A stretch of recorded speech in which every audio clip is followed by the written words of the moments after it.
This quilt is about, I had this idea of, it's kind of like a retelling of the story of Genesis. So if you can imagine that instead of telling it in the traditional way, what if the snake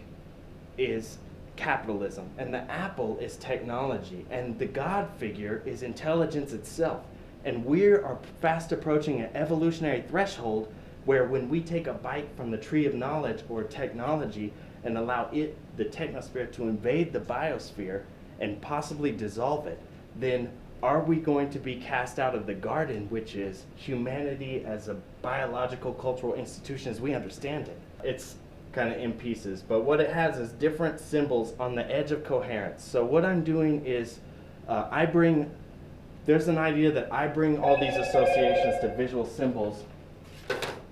that may or may not be intelligible to people in the past, people in the future, but I'm trusting the symbols and the history as the way that I inherited it to try to make sort of symbolic,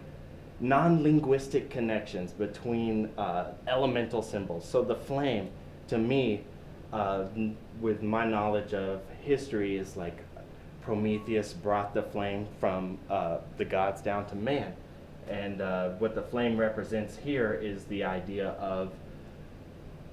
the logos or science or understanding of humans' capability to manipulate nature for its own purposes.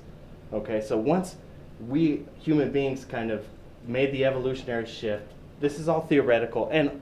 one thing, let me just mention briefly, I'm using science fiction and fantasy as a way for me to try to approach philosophical questions revolving our relationship to technology, some cultural political situations that we're in that maybe could use a little bit more critical thinking and questioning a little bit.